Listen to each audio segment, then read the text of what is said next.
a woman discovered that her husband was cheating on her. Consumed by rage, she grabbed a knife and hacked him to death. Her white raincoat was stained completely red by her husband's blood. From that day on, people began calling her the Red Woman. After committing the murder, she disappeared deep into the forest to hide her whereabouts, and the terrifying legend of the Red Woman's bloody killings began spreading everywhere. One day, Conan and the others were invited by private detective Masumi to investigate a case at a villa deep inside the forest. However, while Masumi was explaining the details of the case, Sonoko suddenly noticed a woman standing behind a tree, silently watching them. Conan was startled by her words and accidentally rolled down the hillside. Fortunately, he managed to steady himself in time and avoided falling into the swamp below. But what they failed to notice was that the woman had appeared behind them once again, quietly watching their every move. Soon, they arrived at the entrance of the villa. The villa's red door immediately made everyone feel uneasy. At that moment, the villa's tenant Tamami arrived. She was also the person who had hired Masumi. Tamami told Masumi that all the strange incidents happening inside the villa had already been recorded by another roommate named Sumika. Just as she finished speaking, Sumika walked over. After handing the photos to Masumi, she turned around and walked back into the villa. But the moment she closed the door, two more tenants arrived at the scene. They were the muscular Renda and the honest-looking Sudatani. Tamami was curious why the two of them had appeared here together. Renda explained that Sudatani had accidentally fallen into a nearby swamp,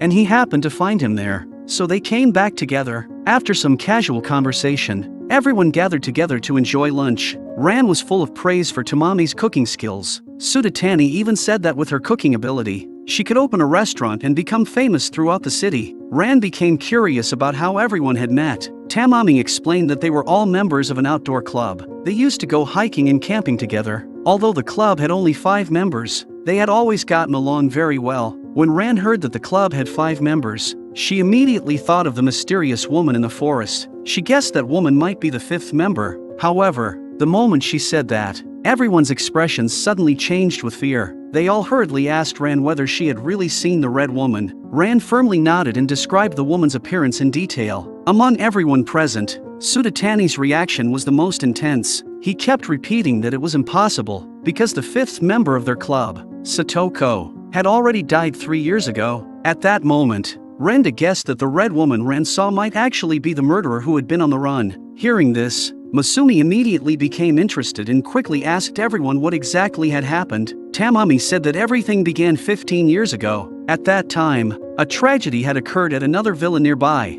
A man had taken his mistress to that villa to secretly meet her, but he never expected that his wife would catch them in the act. Overwhelmed by anger, the wife grabbed a knife and killed her husband. The scene was covered in blood, and the floors and furniture were all stained red. The wife was wearing a white raincoat, which was also dyed red by the blood splattered from her husband. From that moment on, she became known as the Red Woman. After injuring a police officer, she escaped into the forest and disappeared without a trace. 3 years after that incident, the 5 members of their club happened to visit this area. Out of curiosity, Satoko suggested that they search for the whereabouts of the Red Woman, but she became separated from everyone in the forest. Until 1 week later, the police discovered her body in the swamp. At first, the police believed it was an accident, but then they discovered the knife from the 15-year-old murder case inside the swamp. Because of this, the police suspected that Satoko had encountered the Red Woman in the forest, was chased by her, and eventually fell into the swamp, leading to her death. After hearing this story, the atmosphere instantly became heavy. Meanwhile, outside the villa, the Red Woman appeared once again. At that moment, Sonoko broke the silence. She thought everyone had hired Masumi to search for the whereabouts of the Red Woman. However, Tamami explained that they had actually asked Masumi to investigate a series of strange incidents that had happened in recent years. Windows had been repeatedly shattered, apples had mysteriously rolled all over the rooms, the water tanks had been stuffed with roses, and the entrance door had been covered in red paint. And this year, the Red Woman had started appearing frequently again. That was why they wanted to hire private detective Masumi to uncover the truth behind everything. After hearing all of this, Masumi had roughly understood what was going on, so she decided to go into the forest and investigate first. Conan followed her. At that moment, Renda said that he also needed to go out for a while. He said he was going to buy some vegetables for dinner. Meanwhile, Tamami noticed that Sudatani looked extremely nervous. His entire body was trembling uncontrollably. However, when Tamami asked him what was wrong, Sudatani insisted that he was fine. After that, He got up and went to clean the bathroom. Sumika planned to clean the bedrooms, so she invited Ran and Sonoko to help her. Everyone split up and started working on their own tasks. Ran and Sonoko clearly heard the sound of knocking coming from upstairs. It turned out that Sumika was using a vacuum cleaner upstairs to clean the room. After working for a while, the three of them prepared to go upstairs to clean the bedrooms, but while passing by the bathroom, Sumika suddenly noticed that Sudatani had already filled the bathtub with water. Ran stepped forward and tested the temperature, and found that it was just right. However, she couldn't understand why the water had turned green. Sumika explained that it was because high-quality bath salts had been added. Then Sumika suggested that they take a bath first and continue cleaning the other rooms afterward. Not long after, Renda and Masumi returned to the villa. Tamami thought they had discovered some new clues. However, Masumi said that they had found nothing. Suddenly, a scream came from upstairs. It was Sumika's voice. Conan and Masumi immediately rushed upstairs. What they saw was a bathtub filled with floating tomatoes. The scene looked extremely strange, and the bright red color immediately reminded everyone of the Red Woman. Conan noticed that Sudatani was the only person missing from the villa. Everyone said they had not seen him all afternoon. Conan and Masumi immediately realized something was wrong. They rushed toward the bathtub and removed the cover. Masumi reached her hand into the water, but in the next second, she actually pulled Sudatani's body out of the bathtub. The police soon arrived at the scene. This time, the investigation was led by Officer Uehara. Besides Sudatani's body, the police also discovered a pool of blood on the floor. Since there were no signs that anyone from outside the villa had entered, Masumi believed that the culprit had to be one of the people inside the villa. She suspected that the murderer first killed Sudatani, then used the dumbbell to push his body into the bathtub, and finally covered the entire bathtub with tomatoes. In that case, the first person who entered the bathroom would naturally be the biggest suspect. Ran pointed out that Sumika was the first person to enter the bathroom. However, at that time, she was only wearing a bath towel, so there was no way she could have carried that many tomatoes. At that moment, Uehara began questioning the others. Renda immediately said that he had gone out to buy vegetables, and on his way back, he had even run into Conan. Tamami explained that she had been washing dishes in the kitchen, and during that time, she had even spoken with Ran and the others through the door. Although Sumika was the only person who had been alone on the second floor, the sounds she made while cleaning the room were clearly heard by both Ran and Sonoko. After that, the three of them had even planned to clean the bedroom upstairs together. During that time, they had also gone to the bathroom, and Ran had personally tested the water temperature, but she noticed nothing unusual. Uehara was also confused by this. Everyone seemed to have an alibi, so who exactly was the murderer? At that moment, Renda suddenly spoke up and said the culprit was the Red Woman. After all, only that crazy woman could possibly commit such a horrifying act. Hearing Renda's words, everyone's faces immediately filled with fear. However, Uehara then revealed something that shocked everyone. She said that the so-called Red Woman had already died long ago. It turned out that 3 years after the murder case, while the police were recovering Satoko's body, they also discovered a skeleton inside the swamp. By comparing the DNA of the remains with the umbilical cord preserved by the Red Woman's mother, the police confirmed that the skeleton was indeed the Red Woman's body. Therefore, the Red Woman had been dead for a long time. Then who was the woman watching them outside the villa? At that moment, everyone present began to panic. However, with so few clues available, Uehara had no choice but to ask everyone to return to their rooms and wait. Soon, evening arrived. The police began inspecting everyone's belongings. During the search, an officer noticed that Renda's baseball bat seemed to have something like glue stuck on it, but Renda himself had no idea why. At the same time, Masumi noticed another strange detail. Why was there an electric fan in a room that already had air conditioning? Just then, the report on Sudatani's death was completed. The police confirmed that he had been killed by the dumbbell found at the scene. While everyone was discussing the case, Masumi quietly pulled Conan aside and showed him the white crystalline particles stuck on her sleeve. Conan immediately understood something. At that moment, a heavy rainstorm suddenly began outside. Along with the thunder and lightning, the villa unexpectedly lost power. Meanwhile, Sumika heard a strange noise coming from outside the window. She opened it to investigate, but in the next second, she was attacked. Sumika's scream immediately attracted everyone's attention. Everyone rushed toward her room. They saw Sumika curled up on the floor in pain, with a horrifying bloody wound across her back. Uehara immediately stepped forward and helped her up. Sumika painfully recalled what had happened. She had just opened the window when a long-haired woman suddenly appeared. She quickly turned around and tried to escape. but the woman's knife slashed her back. After hearing this, everyone found it impossible to believe. Wasn't the real Red Woman already dead? Could this really be the ghost of the Red Woman continuing her revenge?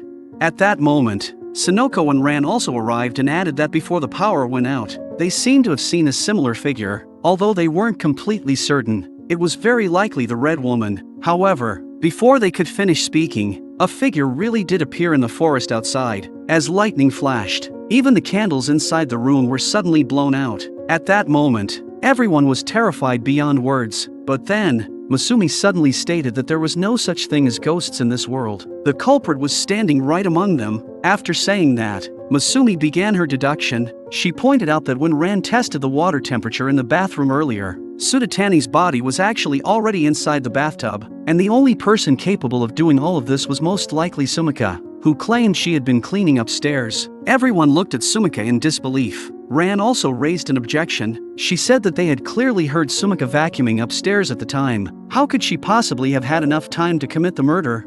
Masumi explained that it was actually very simple. The culprit only needed to attach a piece of cardboard to the baseball bat and hang it from a pillar, then set the electric fan to oscillating mode. As the wind moved the baseball bat, it would create sounds that sounded exactly like someone using a vacuum cleaner, and the evidence was the glue residue left on the baseball bat. At this moment, Ran raised another question. If Sudatani's body had already been hidden inside the bathtub, how could she not have noticed it when she tested the water temperature?